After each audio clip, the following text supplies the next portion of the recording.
Ian, just share with us very quickly your journey investing in Africa from Washington State, because just to counter Nick's viewpoint there, and then how you sort of treat your investments in real estate and if there are any parallels that could be drawn with infrastructure. Sure.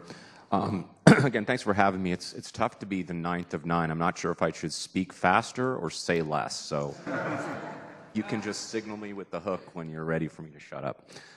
So I think I would agree with everything. I don't want to repeat anything that's been said, but I think it would be important to kind of give some context to where the Washington State Investment Board is in its process in global investing, and a couple key points in our history that brought us to where we are today. And I would say one of them, Nick just mentioned it, about 12 years ago, we specifically eliminated our home country bias from our strategic investing and became a strategic global investor. And since that time, we are now invested on 6 continents, 74 countries, in 49 currencies, and have about 12,000 holdings worldwide.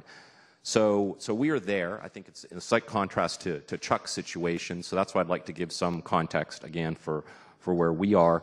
The other piece, I'd just say the other key decision that was made at our agency was that for decades now, we've had near a 40% allocation to private market investing.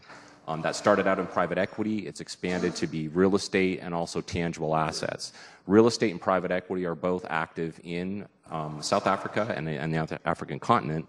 Our tangible assets are not just right now, and that's where we would probably likely do infrastructure investing. I do want to talk about, because it was mentioned before, about, so what are we thinking about? And it's not just the offering of assets in terms of trying to aspire towards, untapped alpha, but for us, it's really about how we manage risk. And I'd say it's not only spread across geography, but also over time.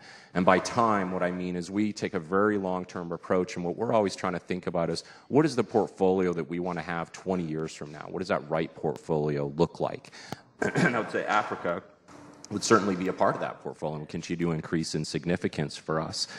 I think that when you aspire towards alpha, if you get it right, it can be a huge windfall. You get it wrong, and it's pretty painful. And so that's why we tend to stay away from that. I think it's more cyclical thinking than strategic thinking. And that's where we like to put our focus on, is really getting the strategy right. And I think in a landscape like Africa, what we're searching for are I would call them the pockets of stability in that region, and where we can really believe in the story and make a commitment to an environment that can sometimes be exposed to turbulent change. The speaker before lunch, I forget who the gentleman's name was, he talked about the fact that Africa right now is an economy that's fairly reliant on natural resources, but really looking to transition towards industrialization. That's important to us. I think that sends the continent on a different path. I think that provides opportunity. I also think that it's a challenge for the governments as they begin to expand and grow in their own responsibilities. They exhibit volatility and probably unpredictable behavior. Is that concerning to us? Yes. Is it something we can't deal with? No. We basically expect it, and we mitigate, and we use it as part of our risk profiling when we look at it. So it's not a reason to walk away from Africa. I think it's a reason just to be diligent and focused when we invest there. In preparing for coming to speak to you all here today, and over time, I spend a lot of time with our investment staff. And so I think, in talking to them about how they think about, Africa investing in general, obviously the first point we start with is data, like everybody else, massive amounts of data. But in those conversations, I noticed that it quickly pivoted over to more organic type stories. And they started talking about, what they were learning as they met people, and they spent time with people at all levels, from country, city, community, right down to neighborhood level, and understanding what drives people, what are they after, alignment of interest. I heard one of my fellow panel members mention a moment ago. These are all really important to us, that our strategies are aligned with who we're investing in. And I would say there was probably 3 main points that came out of those discussions for me, and there were 3 items were, I would say, or themes, I should say, were patience, pace, and people. And when I think about patience, we know that there's transformation going on. So I don't think that we can really expect stability and transparency overnight. But these are really key points for us. So the continued evolution towards those factors will be very important to us in the future. We've made a strong commitment. We recognize that learning is going to be a repeatable or repeated event that's going to happen for us. And ultimately, what it drives us towards is humility.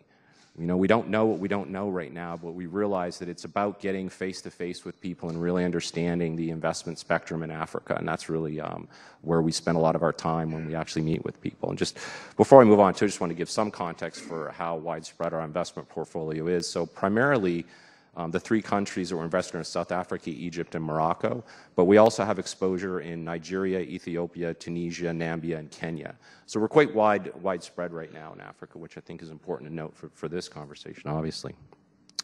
So I think ultimately patience plays into a long-term mindset. You know, Africa's no different when it comes to that mindset. Speaking about pace, I think that all emerging markets are emerging at their own individual pace, and we recognize the uniqueness of that, and we can embrace that. I think that the emergence is also not set by investors, but rather it's set by the marketplace, and that's something else important to understand that we're taking a note of and factoring into our own decisions. And again, varies by every level. It varies by region, varies by country, city, all the way again down to the neighborhood level of people that we're talking to on the street level. You know, private markets, it's an attractive investable universe for us. We really want to match our expectations of pace with those markets. You know, I think about developed markets and the, you know, blinding speed at which decisions and data is coming at us in that area. Well, that's completely different when you think about private market investing. And we recognize that, and we're okay with that tempo, and we try to match our own investment process to that tempo. It's something else we're thinking about. We really ultimately just want to keep a discriminating eye out. So for both, you know, integrity and quality of the investments is what we're looking at there. And finally, you know, on the people front, this is about investing in relationships today in a region that we believe will be successful in the long term, and that's the foundation for us, is developing those relationships. It's difficult to predict all trends and outcomes, but I think if we can really understand and know the local people and what drives them and what their interests are and what their objectives are, then we can look for alignment with that, and that's really important to us, is making sure we have that alignment of interest. I also think it gives us powerful insight into what's happening when we understand the local marketplace and to that level. And it also buffers us from some of the volatility I mentioned earlier as the markets transform and continue to develop and evolve. So with that, I'll get to the second part of your question, which was around tangible assets. So we have a if I can encourage you for the high-level version in the interest of time. It's not, yeah, it's very short. I'd say that for tangible assets in our strategy there, what we're looking for, as I said, it's finding the right local partners. It's aligning of interests from both an economic, strategic, and a philosophic basis. And then I don't have time to go into the real estate model itself, but to answer your question specifically, do I think that the real estate model could be looked at in terms of the infrastructure investing? Yes.